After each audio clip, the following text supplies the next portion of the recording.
अस्सलामुअलैकुम। पाक defence news channel की तरफ से मैं आप सबको दोबारा खुशामदीद कहता हूं। दोस्तों, आज की डिफेंस अपडेट सबसे पहले चाइना की तरफ से है। तो दोस्तों, आज एक सैटेलाइट इमेज आई है फोर्ब्स के अंदर, जिसके अंदर बताया गया कि चाइना ने पाकिस्तान की गवादर पोर्ट में अपनी नेवल बेस को कायम कर लिया है। और चाइना की तरफ से पाकिस्तान के अंदर गवादर में अपनी जो नेवल बेस को कायम करना यकीनन इस खित्ते के अंदर इंडिया को एक मेजर चैलेंज भी होगा।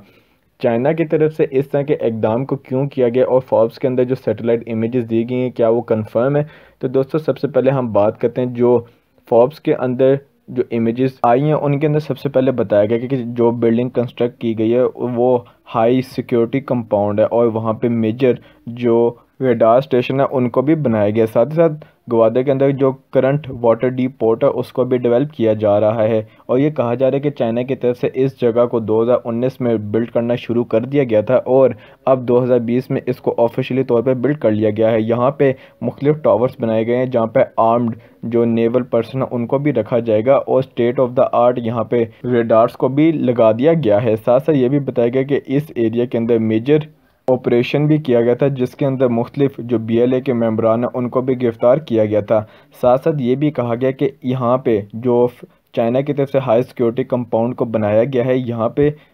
काफ़ी ज़्यादा गार्ड टावर्स भी बनाए गए हैं। साथ साथ सिक्योरिटी फेंस भी की गई है और मुख्तलिफ तरह के यहाँ पे जो गन्स हैं उनको भी इंस्टॉल किया गया है। साथ साथ ये भी बताया गया कि चाइना की तरफ से इस एरिया को डेवलप करना यकीनन अपनी जो सिक्योरिटी है उसको इस खित्ते के अंदर ज़्यादा बढ़ाना है और साथ साथ इंडिया को इस रीजन के अंदर चैलेंज करना है ताकि इंडिया इस रीजन के अंदर अपना इन्फ्लुएंस है उसको कम कर सके। साथ साथ ये भी बताया गया कि चाइना की तरफ से अफ़गानिस्तान का जो ट्रेड रूट है उसको भी गवादर से स्टार्ट कर दिया गया है और चाइना का एक शिप 17,600 टन वज़नी जो गवादर पोर्ट पर लंगर अंदाज हुआ था उसको अफ़गानिस्तान के लिए सप्लाई के लिए भेजा गया था। और साथ साथ ये भी बताया गया कि चाइना पाकिस्तान के अंदर अगर इस तरह की अपनी पोर्ट कायम करता है तो यकीनन जो सी पैक का जो ट्रेड रूट है उसकी हिफाजत भी करेगा, क्योंकि चाइना की तरफ से पाकिस्तान के अंदर इन्वेस्टमेंट भी इसलिए की जा रही है ताकि वो अपना जो सी रूट है उसको कम से कम कर सके और दूसरे ममालिक के ऊपर डिपेंड होने के बजाय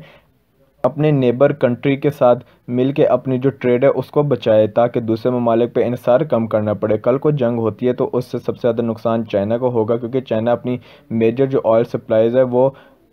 अरेबियन सी से ही लेके जाता है, जहाँ पे इंडिया और बाकी बांग्लादेश जितने ममालिक हैं ये आते हैं। और अगर ये कल को सी रूट बंद कर देते तो चाइना के लिए बहुत मुश्किल हो जाता है अपने यहाँ से सप्लाई को लेके जाना। तो इसी वजह से अभी ये जो न्यूज़ आ रही है बताया गया चाइना की तरफ से जो मिलिट्री कंपाउंड बनाया गया है तो यकीनन इस चीज़ की तरफ इशारा देता है कि चाइना की तरफ से पाकिस्तान के अंदर मिलिट्री बेस को बनाया जाएगा। हालांकि ये अभी तक कंफर्म नहीं है कि क्या ये वाकई ही में मिलिट्री बेस है, क्योंकि पाकिस्तान की तरफ से ऑफिशियली तौर पर डिनाई कर दिया गया था कि चाइना पाकिस्तान के अंदर कोई भी मिलिट्री बेस को नहीं बनाएगा और किसी भी किस्म का कोई भी चाइना का जो नेवल शिप है पाकिस्तान नहीं आएगा जब तक पाकिस्तान उसको अलाउ नहीं करेगा। हाँ, गुडविल गेस्चर के लिए चाइना के शिप्स पाकिस्तान आते जाते रहते हैं, मगर ये फ़िलहाल अभी तक नहीं बताया गया क्या ये वाकई ही में पाकिस्तान के लिए बनाया गया है, पाकिस्तान की नेवी के लिए, या फिर चाइना के लिए बनाया गया है। साथ ये भी कहा जा रहा है कि इस सिक्योरिटी कंपाउंड को जो बनाया गया इसको चाइना की कम्युनिकेशन कंस्ट्रक्शन कंपनी की तरफ से बनाया गया है और इसके अंदर स्टेट ऑफ द आर्ट और चाइना के जो सिविल इंजीनियर्स है वो भी इन्वॉल्व थे इस प्रोजेक्ट के अंदर। और इसको बेल्ट एंड रोड इनिशिएटिव के तहत ही यहाँ पे बनाया गया ताकि जो फ्यूचर में इस खित्ते के अंदर जो ट्रेड वगैरह होनी है उसको सिक्योर किया जा सके। तो दोस्तों, आज की दूसरी डिफेंस अपडेट इंडिया की तरफ से। तो दोस्तों, इंडिया और ऑस्ट्रेलिया की तरफ से भी एक एग्रीमेंट को साइन किया गया जिसके अंदर इंडियन जो फोर्सेस होंगी वो ऑस्ट्रेलिया की फोर्सेस को इस्तेमाल कर सकेंगी और साथ ही साथ जो ऑस्ट्रेलियन नेवी होगी वो इंडियन जो जितनी भी पोर्ट्स होंगी उनको इस्तेमाल कर सकेंगी। ये दोनों ममालिक एक दूसरे की पोर्ट्स को इस्तेमाल कर सकेंगे रिपेयर के लिए, सप्लाईज़ के लिए और मुख्तलिफ जो फैसिलिटी है उसको इस्तेमाल करने के लिए। साथ साथ ये दोनों ममालिक के डिफेंस कॉरपोरेशन को भी बढ़ाएगा। इससे पहले भी इंडिया की तरफ से इस तरह के एग्रीमेंट को साइन किया गया था US, फ्रांस और सिंगापुर के साथ। इंडिया इस तरह के एग्रीमेंट इसलिए कर रहा है ताकि वो इस खित्ते के अंदर चाइना का जो इन्फ्लुएंस है उसको कम कर सके, क्योंकि चाइना मुख्तलिफ ममालिक के अंदर उनकी सी पोर्ट को लीज पे हासिल कर रहा है और अपनी न्यूक्लियर आर्म सबमरीन और साथ साथ जितने भी वॉरशिप डिस्ट्रॉयर हैं उनको इस रीजन के अंदर डिप्लॉय भी कर रहा है। और साथ ही साथ इंडिया इस चीज़ को काउंटर करने के लिए दूसरे ममालिक की हेल्प ले रहा है, ताकि कल को किसी भी किस्म का कोई कॉन्फ्लिक्ट होता है तो ये ममालिक इंडिया की मदद को ज़रूर आएँ।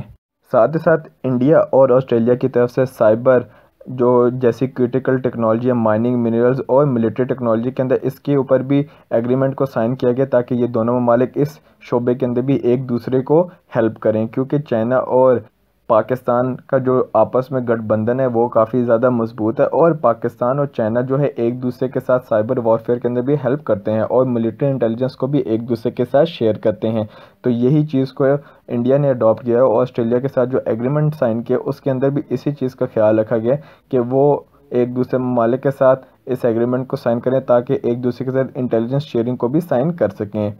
साथ ही साथ इंडिया की तरफ से ऑस्ट्रेलियन नेवी के साथ मुख्तलिफ जो नेवल एक्सरसाइज हैं उनमें भी पार्टिसिपेट किया जा रहा है ताकि वो पाकिस्तान और जो चाइनीज़ नेवी है इन दोनों को काउंटर कर सकें। हालांकि चाइना की तरफ से अब तक 8 के करीब जो शिप्स हैं उनको इंडियन ओशन में भेजा जा चुका है, जहां पे वो अपनी पेट्रोलिंग और जितनी भी चाइनीज़ ट्रेड शिप जो हैं उनकी हिफाजत कर रहे हैं और पायरेट से बचाने के लिए इन शिप्स को डिप्लॉय किया गया है। इंडिया अपने आप को चाइना से बचाने के लिए हर तरह से सर पैर मार रहा है और कोशिश कर रहा है कि अपने आप को चाइना से किसी भी तरह से बचाया जा सके। यही बात है कि इंडिया की तरफ से हर वक्त इंटरनेट पर प्रोपेगेंडा उठाया जाता है चाइनीज़ प्रोडक्ट्स के बारे में और चाइना की गवर्नमेंट के बारे में। अभी लद्दाख रीजन में जिस तरह इंडिया की जो आर्मी है उसको मार पड़ी है और चाइना की जो आर्मी थी वो उनको मेडिकल एड प्रोवाइड करी थी, इससे साफ जाहिर होता है कि इंडिया जो है एक लिहाज से चाइना का डर अपने अंदर बैठा चुका है, क्योंकि चाइना की मॉडर्न टेक्नोलॉजी जो उनकी आर्म्ड इंडस्ट्री के अंदर है वो यकीनन इंडिया के ऊपर एक बढ़तरी रखती है। यही बात है कि इंडिया की तरफ से इस तरह के एग्रीमेंट को साइन किया जा रहा है ताकि दूसरे ममालिक की प्रोटेक्शन और हेल्प को हासिल किया जा सके और अपने आप को इस खित्ते के अंदर बचाया जा सके।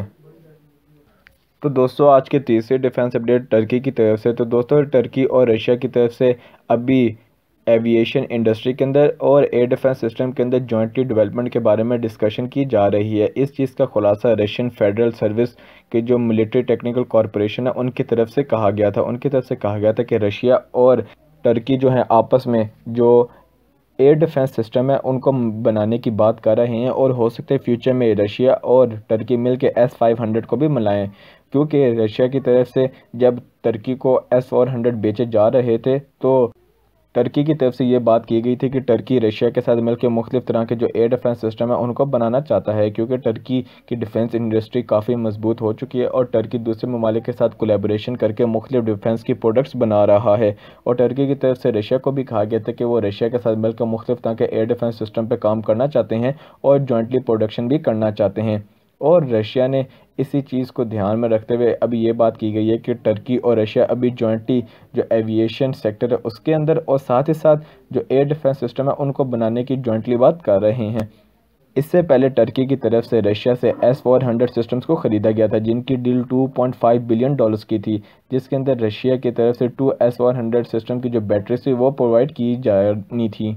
रशिया की तरफ से अब तक का जो सबसे बेहतरीन एंटी एयरक्राफ्ट जो मिसाइल सिस्टम बनाया गया है वो S-400 ही है, जो कि दुनिया में इस वक्त सबसे ज़्यादा मकबूल है और यूएस के जितने भी एयर डिफेंस सिस्टम है उनके निस्बत सबसे ज़्यादा ये पावरफुल एयर डिफेंस सिस्टम दुनिया के अंदर माना जाता है। डिफेंस अपडेट भी इंडिया की तरफ से। तो दोस्तों इंडिया के अशोक चव्हाण जो कि एक पीस स्कॉलर हैं और जिन्होंने कॉन्फ्लिक्ट रिसर्च भी करते हैं और यूनिवर्सिटी ऑफ स्वीडन के अंदर भी पढ़ाते हैं, उन्होंने कहा है कि इंडियन प्राइम मिनिस्टर की तरफ से जो क्लेम किया गया था कि उन्होंने बालाकोट एयर स्ट्राइक की थी वो दरअसल एक झूठ था, क्योंकि उनकी तरफ से कहा गया कि अगर ऐसी बात है, इंडिया के लेफ्टिनेंट जनरल और चाइना के चीफ ऑफ साउदर्न जो मिलिट्री जिंगजियांग है उनकी तरफ से 6 जून को मीटिंग भी की गई थी और वो मीटिंग क्यों गई थी और दोनों ने चाय भी क्यों पी थी। साथ उन्होंने ये कहा कि मोदी की तरफ से जो बालाकोट के जो स्ट्राइक की बात की गई थी वो दरअसल झूठ है। ये उनकी तरफ से 3-4 क्वेश्चंस को उठाए गए और वैसे भी इंडिया को इस बात पे काफ़ी क्रिटिसाइज़ किया गया कि जो उन्होंने बालाकोट एयर स्ट्राइक की थी वो काफ़ी फेक थी, क्योंकि पाकिस्तान की तरफ से इंटरनेशनल मीडिया को उस